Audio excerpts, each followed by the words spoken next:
let it all hang out. If you don't want to vanish with a boot up the bomb, you gotta give the population something to hum. Edie, Edie, You're still crowding the star. Edie, General, the President, he king of the scene. Edie, Edie, Edie, I mean. That a pretty good voice you got there. That voice possibly taking you right to the top of the charts. Yes, sir, ma'am, every chance you get into the #1 spot on the Uganda hit parade with a voice like that. You could be the next Engelbert Bassett. You could be the new Zulu. Pity the world only needing one new star, really. Edie, I mean, the most amazing man that the world has seen. Now the general, the president, the king of the scene. Edie, I mean, oh, this girl singing a piece of cake.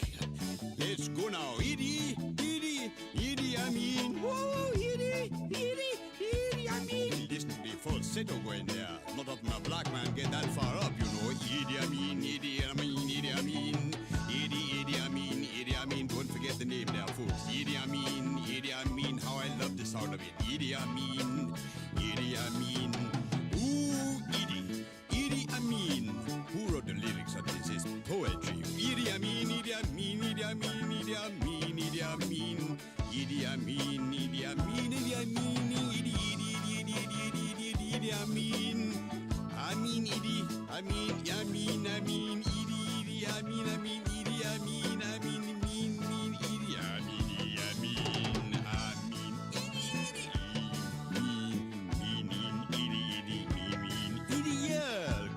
Take it away.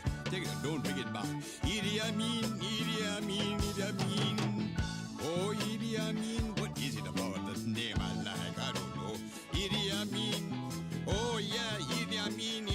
I'm the general, the president. What do you mean the recording time is booked out? That's rubbish. No, listen, I own it, please. Edie, I mean. Oh, Edie, I mean. Keep on going and on. Edie, I mean.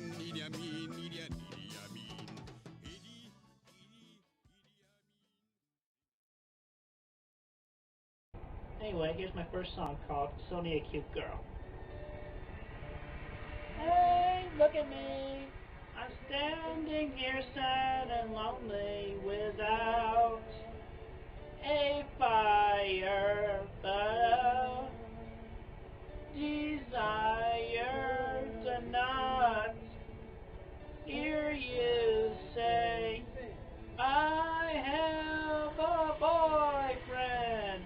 As I see the ladies walking along one by one, I never wanna hear I have a boyfriend. Tell me why I'm stuck in a sad lonely cage. Tell me why I so need a cute girl my age. Tell me why I ain't ever wanna hear you say I have a boyfriend and I'm not too happy and I am lonely, so that's why I need a girlfriend. Tell me why I'm stuck in a sad, lonely cage. I so need a cute girl my age.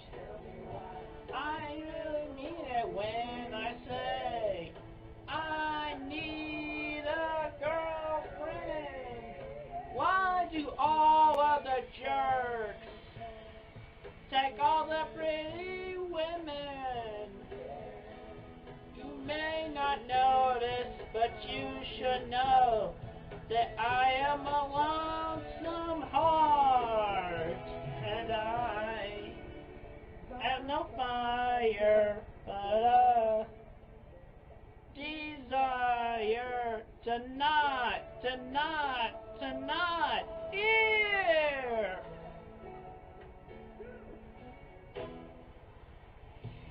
Stuck as a virgin with rage, so many cute girl my age. I never wanna hear you say, I have a boyfriend. Tell me why I'm stuck in a sad lonely cage. I so need a cute girl my age. I never wanna hear you say, I have a boyfriend. Tell me why I'm stuck in a sad lonely cage. I so need a cute girl my age. Tell me why I never wanna hear you say, I have a boyfriend, 'cause I need a girlfriend. And that song? Fuck it, I'll do it live. It's a pretty girlfriend. People could hear us now. Okay, let's do this. Maybe. Hold on. Hey, creeps, you could hear us, right? We all sound beautiful. Man, Karl, you really can sing. I have a talent. I have Yeah. a special talent. Anna agrees.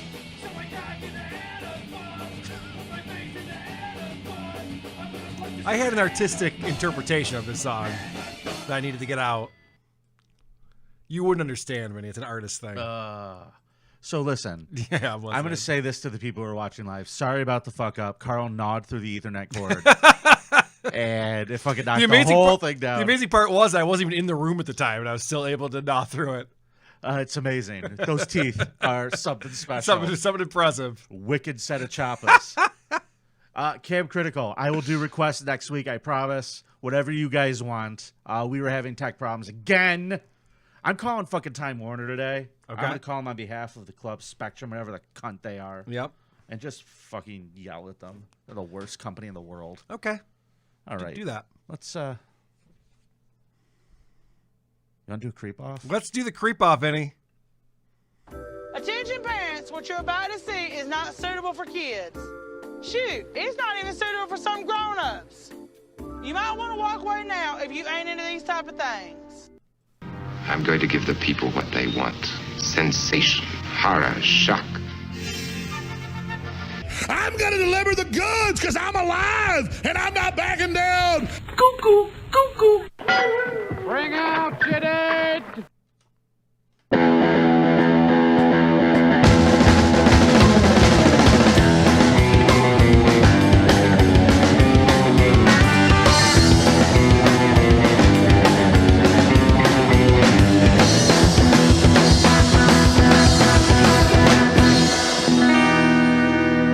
Disgusting, vomit-inducing thing. Hola, creepos! Welcome to another edition of your favorite true crime podcast, the show about creeps, by creeps, for you, creeps. I'm your host, some people call me The people's champion. Vinnie Paulino, and joining me as always is my co-host. He is quite the creature. It's Karl. What is happening, Vinny Paulino? Good to see you in person again, my friend. That been a couple weeks. Might be the nicest thing you have ever said to me. Well, last week we tried to do this remotely, which we should be able to do pretty easily, you would think, and we had a lot of problems.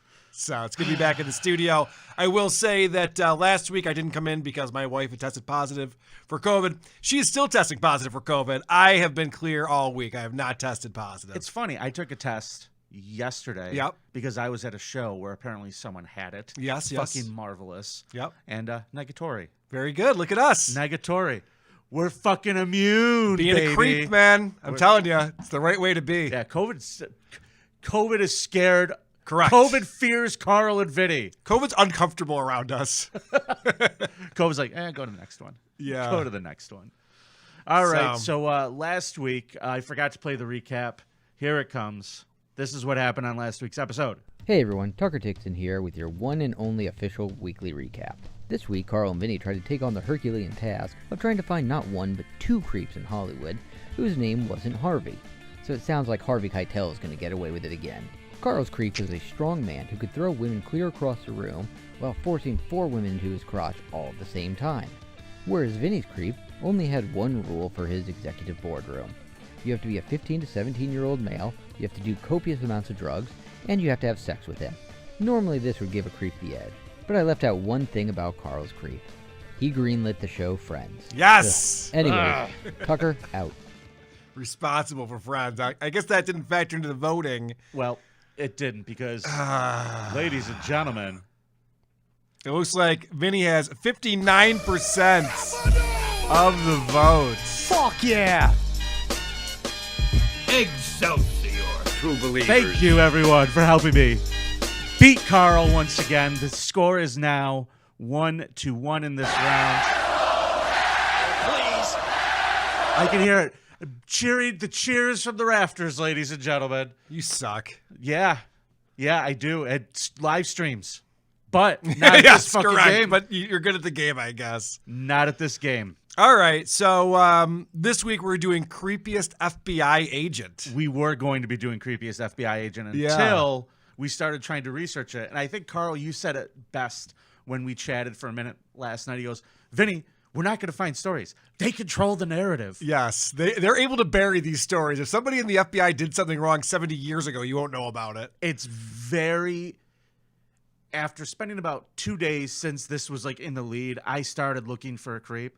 And the closest thing I could find was like just lists of FBI agents who are convicted of crimes. Right, But not no- what they did or how they did it. Yeah, there's nothing like I'm sure they're very interesting stories. So what we're going to do is we're going to revisit this category in a couple of weeks. We're going to kind of flush out the idea a little bit more. You did vote for it. We will not rip you off. We will do it. I think it's got to be like the intelligence communities at large or something. I don't know. Yeah, Even like- that's going to be tough. We didn't even know the NSA existed until, 12 years ago? They were pretending that didn't even exist. How the fuck are we going to find out an agent from the NSA in the 80s and what they were up to? It's impossible. I know. And it doesn't help. And we know they're up to something. We know they're up to something. It doesn't help that they share offices with Google and Facebook and Amazon. So those companies are going to not be helping us get to that information. You know what? I got an idea. What we'll do. And I What's wish I that? thought of this last night because the show would be completely different. Okay. For the next one, why don't we do this? Creepiest agency. And we could just pick one. Just pick one of the agencies? Yeah. Just any 3-letter acronym agency out there. I that call you wanna CIA. do? I call CIA. Okay, that's fine. It's a lot more information about the NSA thanks to Mr. Snowden. All right, I call NSA. Dude, if just you had called me it. out here trying to explain which is the creepiest agency, this would be a 12-hour broadcast. I'd have to get started on my homework right now. Yeah, I'm sure you It already already have did. half of it done. And that wood-paneled basement of yours. It's possible. All But right. we're not doing that. Instead, we are doing what came in second place, which is Creepiest Undertaker? Yeah, I use the term Undertaker. We all know why I use the term Undertaker. I'm not giving someone Drink. a bingo. No, I'm not bringing up anything. I use the term. The dog whistle. Is a dog whistle on the bingo board? I'm dog whistling pro wrestling fans. So it basically, I guess you could include anyone who practices the mortuary sciences. Yeah, or works at a morgue or something Yeah. like that. Not like in the hospital. Got to be like a morgue. They got to be involved in that business, I think is the rule. They shouldn't be the ones killing the bodies. They should come in contact with them after they've been killed. Correct. Right, Now, which is why the hospital wouldn't count. correct. Right. Correct. So, ladies and gentlemen, you ready to start this, Karl? I am ready to get this thing started. You won, so you go first, Vinny. Ring the bell. I'll tell you about my Undertaker. Okay, that was it. That was I had to get that out a little bit. Sure. All right. My creep today is the absolute worst type of creep. Ooh, it's a lady. That's right. You're already winning the argument, my friend. My Shit. creep's name is Karen Greenlee. And she's a Karen? Oh, God. All right, you win. Yep. Moving on. She was a strange young woman. She loved the occult and decided to follow her dream into the mortuary sciences. Now, Are they called the mortuary sciences? yeah. Okay. Yeah, I found that out. It's Cool. freaky. In 1979, Karl, she made national headlines while working as an embalmer. So one day, she's What was driving. she, like the best embalmer ever? So she won like an award or something for it? No. She won an embalby?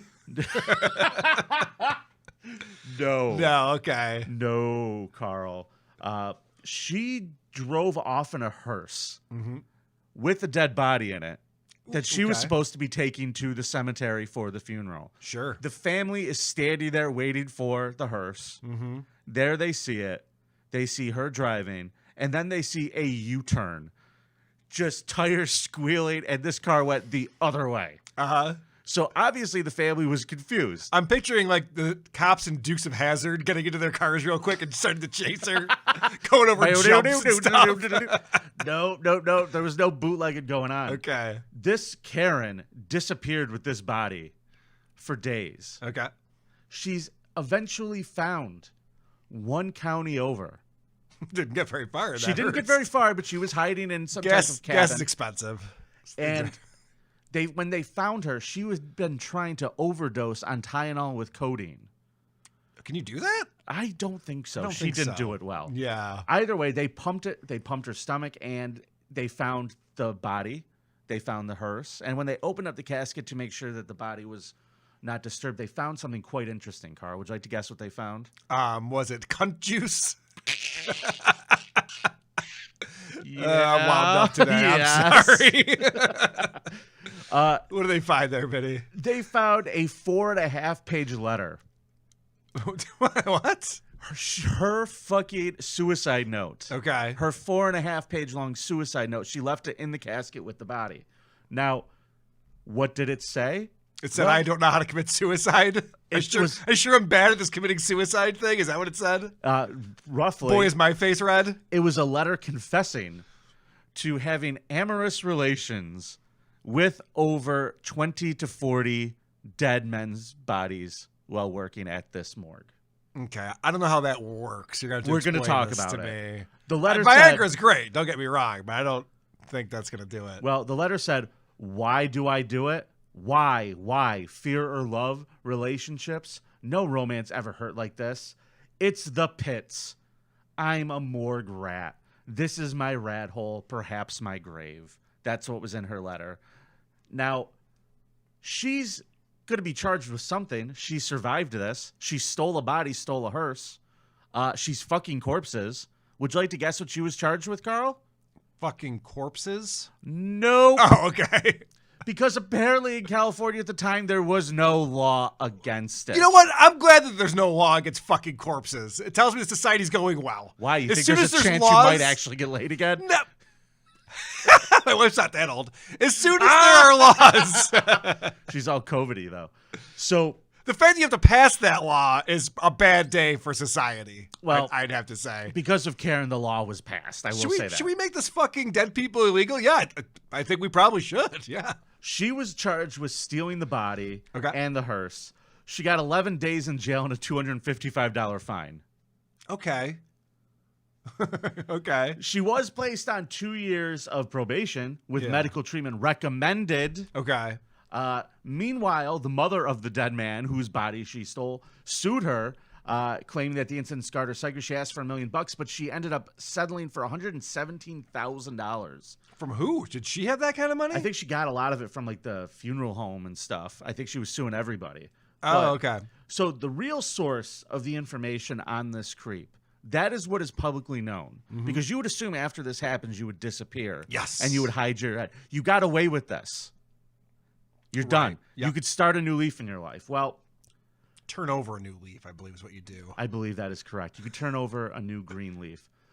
She sat down in 1987 for her one and only interview with a gentleman by the name of Jim Morton, and this was published in a document in a some type of magazine called Apocalypse Culture. Now, I'm going to read to you folks. Oh, I love Apocalypse Culture. What a great magazine that is. Real page turner. Well, this is fucking ridiculous. Ladies and gentlemen, get your barf buckets ready. Oh, all right. Because they did a full interview with this woman, and I'm going to read to you folks some of the highlights of what was going on there, because I'm sure you have a lot of questions. 20 to 40 victims. How did this even work? Well, the first question, I love this because, you know, I do interviews every week for the Carlson Cast. Yeah. And you have to soften people up a little bit. This is how the guy started. Do you miss working in funeral homes? She goes, yes, terribly. Yeah. Even if I wasn't a necrophile, I like mortuary work. I enjoy embalming and everything, except for obese people. The bodies I hated working on most were obese people. Specifically, if they'd been autopsied, their guts would slide out on the floor and shit. and it's all this melty fat. You hate fat people too, but for different reasons. Yeesh. I guess a broken clock is right twice a day. You guys have that in common. That's interesting. Yes. So I just thought that was really funny. Now, this is the tone of the interview. Yeah. This is a woman who was fucking corpses, and she's like, the fucking fat ones were the worst. Well, in her defense, the question wasn't, who were you fucking? It was, do you miss it? Yeah, that was the softball. Yeah. And that's a good answer. You know what? Yes or no answers, right? Right. Elaborate a little bit. Now, in the civil trial, he asked her, did any of these morticians ever testify for you or against you at this trial? She said, one funeral director testified on behalf of funeral practices. He was asked how often necrophilia occurs. He said it's almost unheard of in his profession. That's a major lie. That's a good answer. Necrophilia is more prevalent than most people imagine. Funeral homes just don't report it. Okay. There was one place that I broke into, and I know that they knew something was wrong. They actually caught me in the act and let me get away. I'm still not understanding how this works. We're getting there. We're getting there. A couple digits in her or something? At another place I was working, this guy came up to me and said, someone's been messing with the body. It looks like they were trying to fuck the body. I said, oh my goodness, really? Like she played dumb. Uh-huh. I think they figured it out later. I know they know now. One mortician I worked with used to like to use a needle called a trocar, which is a large hollow needle used to suction fluids from corpses. And what he used to like to do with it is push it up inside any male cadaver's dick. And then he would say, oh, look, the corpse has got a boner. Ugh. That's not funny.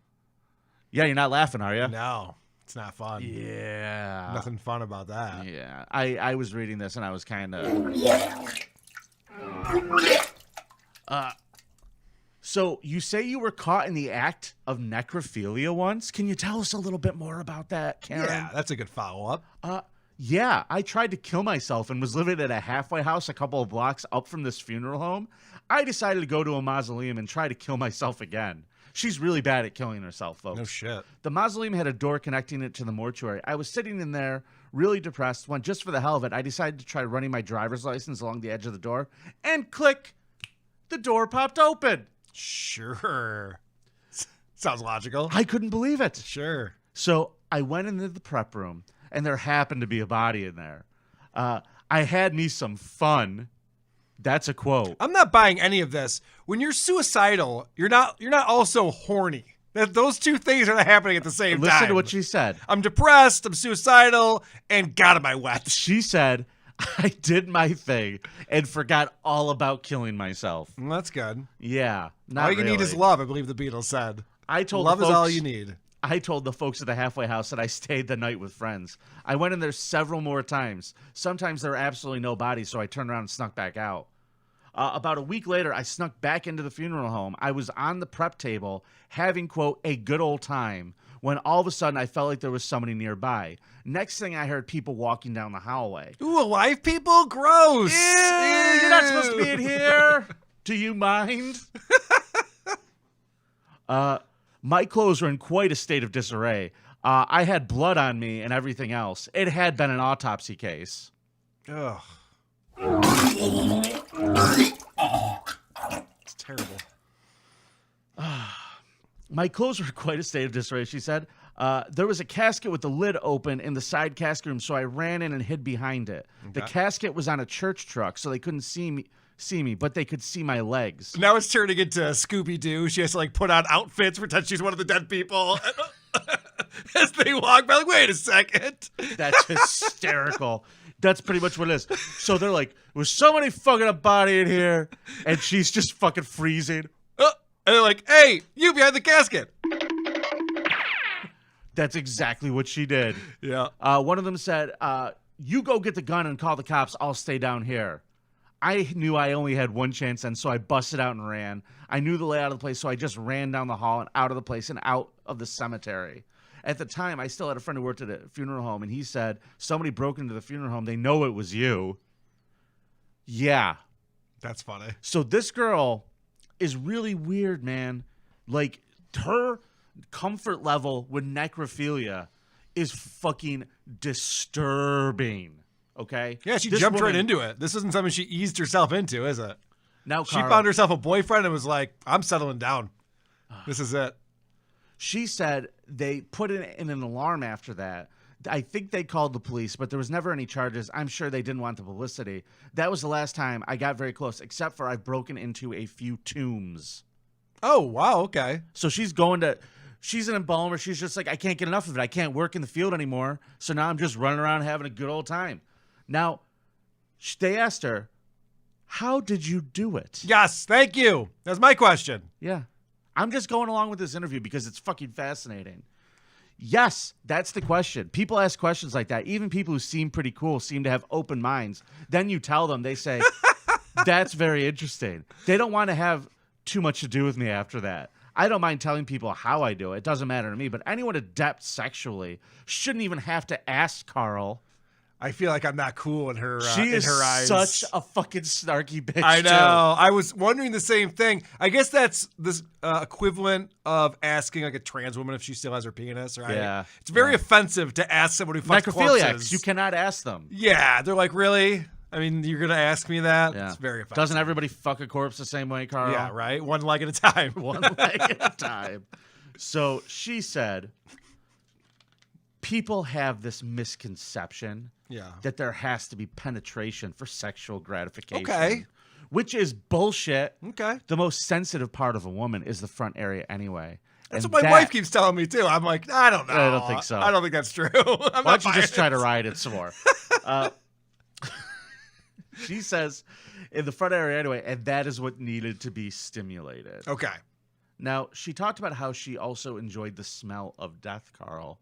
This is another great question. Okay. She said, wait, I'm not done with her rubbing her clit on dead people. Are we no. moving on from that? What's going on? Like, what part of the dead person is she rubbing it on? I'm guessing. Is she getting it up on top of the guy? It says she's 69'd him sometimes. So that means she's... the nose. Nose will do it. Nose and face. Yep. Okay. And I'm guessing dead genitals.